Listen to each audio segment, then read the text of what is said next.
Hello friends, मैं कुमार गजेंद्र स्वागत करता हूं आपके अपने YouTube channel Kumar Gajendra sir पर। तो फ्रेंड्स, जो आपका एग्ज़ाम हुआ है उसके फर्स्ट शिफ्ट के क्वेश्चंस मैंने अभी आपका लाने का प्रयास किया है। तो वन बाय वन सभी क्वेश्चंस को देखते हैं।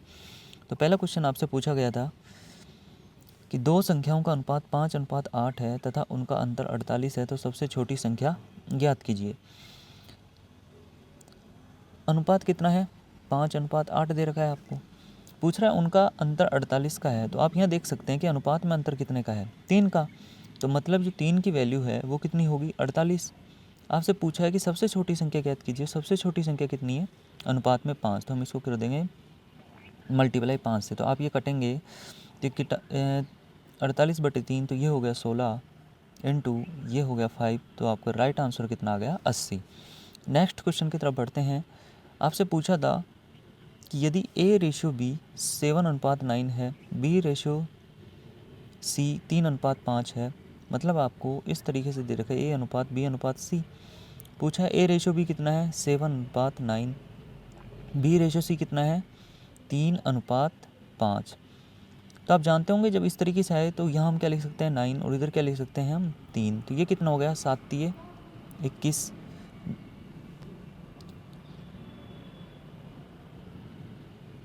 तो इधर कितना हो गया? 7×3 = 21 और 9×3 = 27 और 9×5 = 45। मतलब 21:27:45। हम इसको काट सकते हैं कितने से? 3 से। 3×7 = 21, 3×9 = 27 और ये 45 कितनी बार कटा? 15 बार। 15 बार। तो आपका राइट आंसर क्या आ गया? 7:9:15। तो राइट आंसर हो गया आपका सी। नेक्स्ट क्वेश्चन की तरफ बढ़ते हैं। क्वेश्चन कुछ इस तरीके से पूछा गया था कि 3 संख्याएं जिनका अनुपात 1:2:3 के अनुपात में है तथा उनका HCF 12 दे रखा है। आप जानते हैं फ्रेंड्स, मान लो कोई संख्या 2:3 में है और उनका HCF मान लो 5 दे रखा है। तो यदि हम HCF को उस अनुपात से गुना कर देंगे, जैसे कि 5 दूनी 10 और 5 तिये 15, तो ये ऑलवेज क्या होती हैं? ये दोनों संख्याएं आ जाती हैं। तो हम इसी प्रकार से इसको सोल्व करेंगे। अनुपात आपको क्या दे रखा है? 1:2:3। HCF आपको क्या दे रखा है? HCF आपको दे रखा है 12।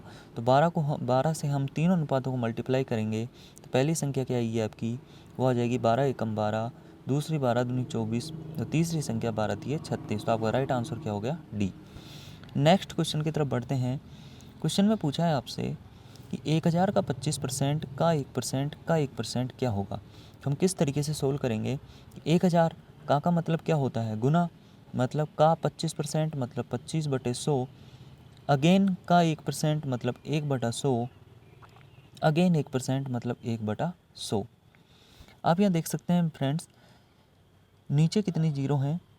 1 2 3 4 5 6, और ऊपर कितनी जीरो हैं? ये हैं 4, वो सॉरी 3।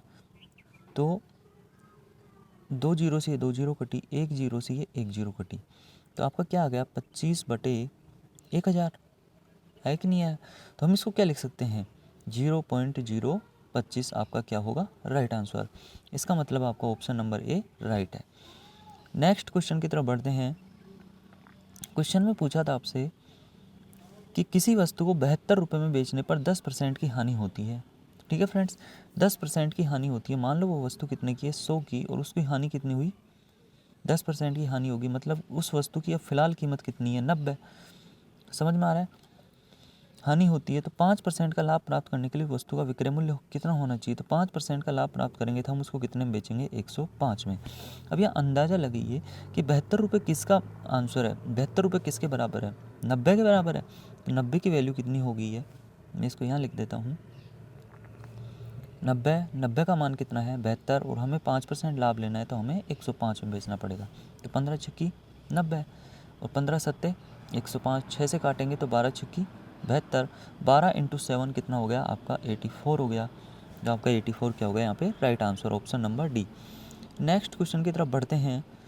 क्वेश्चन में कुछ इस तरीके से दिया हुआ है कि 738 रुपये को A/B/C में 2:3:4 में वितरित किया गया है, तो B का हिस्सा ज्ञात कीजिए। तो 738 रुपये कुल रकम है, तो अनुपात में कितना दे रखा है? 2:3:4। तो अनुपात में कुल रकम कितनी हो गई? 4 3 7 और 2 9। मतलब ये हो गया कि जो 9 है इसका मान कितना है?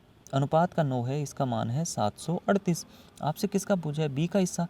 बी का हिस्सा आप जानते हैं कितना है? 3। तो 3 से हम क्या कर देंगे? इसको मल्टीप्लाई।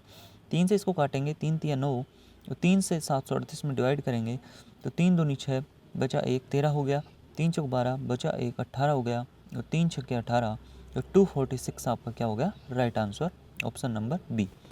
नेक्स्ट क्वेश्चन की तरफ बढ़ते हैं। क्वेश्चन में दिया गया है कि यदि 18 वस्तुओं का क्रय मूल्य 16 वस्तुओं के विक्रय मूल्य के बराबर है तो लाभ हानि क्या होगी? जो लाभ हानि परसेंट है वो हमें क्या करना है? ज्ञात करना है। अब जानते हैं कि 18 वस्तुओं का क्रय मूल्य 16 वस्तुओं के विक्रय मूल्य के बराबर है, मतलब 18 का जो सीपी है, cost price, is equal to 16 के किसके बराबर है? सेलिंग प्राइस के। हम इसको क्या लिख सकते हैं? जब इस तरीके से सिचुएशन बन जाए तो आप हमेशा देखना जो सीपी अनुपात एसपी होगा तो ये इन्वर्स हो जाते हैं, उल्टे हो जाते हैं, मतलब 16 अनुपात 18। तो 16 अनुपात 18 क्या हो गया? 16 कितना हो गया? सीपी। और आप इसको और भी सोल्व कर सकते हैं, काट लो इसको, 2 × 16 और 2 नाम 18 हो गया 8 अनुपात 9। इसका मतलब इस सीपी का मान कितना है? 8, और एसपी कितना है आपका? 9। प्रॉफिट कितने का हो रहा है? 1 का हो रहा है। मैं यहाँ लिख देता हूँ, मतलब सीपी अनुपात एसपी कितना आ रहा है? 8 अनुपात 9। आप यहाँ देख सकते हैं कि प्रॉफिट कितने का हो रहा है? 1 का। और प्रॉफिट ऑलवेज किस पर कैलकुलेट किया जाता है? प्रॉफिट और लॉस ऑलवेज किस पर कैलकुलेट किया जाता है? कॉस्ट प्राइस, मतलब क्रय मूल्य पर। तो क्रय मूल्य कितना है? 8। तो 1/8 कितना होता है? 12 सही 1/2%। ठीक है फ्रेंड्स, नेक्स्ट क्वेश्चन पर बढ़ते हैं। क्वेश्चन में आपसे पूछा गया था यदि अंकित मूल्य 250 है और विक्रय मूल्य 235 है तो छूट की दर ज्ञात करो। देखो, लाभ हानि हमेशा कैलकुलेट की जाती है कॉस्ट प्राइस पर, और जो आपका डिस्काउंट है, छूट, वो ऑलवेज कैलकुलेट किया जाता है एमआरपी, मतलब अंकित मूल्य पर। ठीक है, तो अंकित मूल्य कितना है? 250। विक्रय मूल्य कितना है? 235। मतलब 250 उस पर एमआरपी है, 235 में उसने उसको दिया है, मतलब छूट कितने की दी है? 15 की। मानते हो नहीं मानते? जब 15 की छूट दी है तो छूट किस पर दी जाती है? ऑलवेज एमआरपी पर दी जाती है। तो एमआरपी आपकी कितनी है? 250 × 100। इसको डायरेक्ट 25 से कट कर रहा हूँ, तो ये हो गया आपका 10 बार कटा। ये कितनी बार कटा? 4 बार। यहाँ से इसको 5 दूनी 5 तिये 15 और 5 दूनी 10, 2 से ये कितना बार कटा? 2 बार। तो 3 दूनी 6% आपका क्या हो गया? Right answer. नेक्स्ट क्वेश्चन की तरफ बढ़ते हैं। क्वेश्चन में दिया गया किसी वार्षिक दर पर 2304 रुपये चक्रवृद्धि ब्याज में 2 वर्षों में 2500 रुपये हो जाएंगे, तो दर आपसे पूछी गई है। तो आप इस तरीके से देखो इसको, 2304 रुपये दिए हुए हैं, 2304, 2 वर्ष में इस पर क्या लगा? CI चक्रवृद्धि ब्याज, और ये कितने हो गए? 2500। जब 2 वर्ष होता है तो हम ऑलवेज इसका क्या करते हैं? अंडर रूट ले लेते हैं।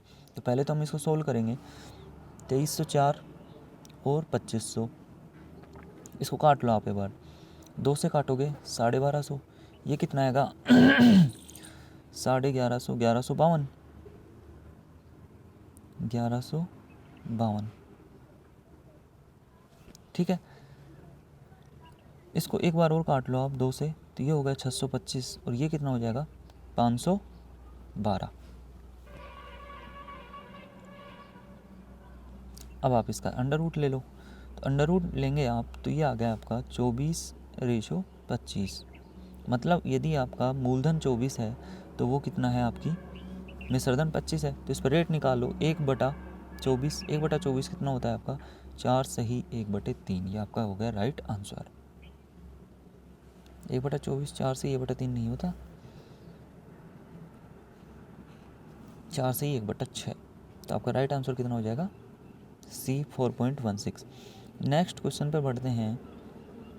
क्वेश्चन आपका हाइट एंड डिस्टेंस से पूछा गया है। क्वेश्चन में दिया गया है कि एक मीनार के पास से 20 मीटर दूर, मान लो ये मीनार है, इसके पास से 20 मीटर दूर आपको ये दिया हुआ है, मीनार के शीर्ष का उन्नयन कोण 30 डिग्री है, ये 30 डिग्री है, तो मीनार की ऊंचाई ज्ञात करो। ये 30 है तो मतलब ये 60 है। मैंने ये बिल्कुल आपको वो समझा रखा है, 30:60 जब एंगल हो तो इसका ऑलवेज कितना होता है? 1/√3 इसका रेशो होता है। तो ये 20 है तो ये कितनी हो जाएगी? 20/√3। ये आपका हो गया राइट आंसर। तो यहाँ पर आपका राइट आंसर हो जाएगा 20/√3।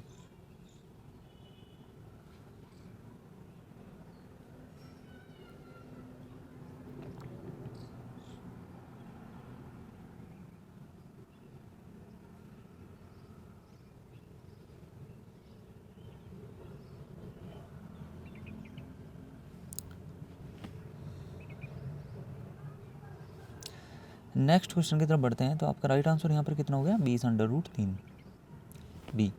नेक्स्ट क्वेश्चन की तरफ बढ़ते हैं। क्वेश्चन पूछा गया था कि एक व्यक्ति पूर्व दिशा में चलता है, फिर दाएं पूर्व में जा रहा है, फिर दाएं मतलब राइट जा रहा है, फिर बाएं लेफ्ट जा रहा है और 34 बार राइट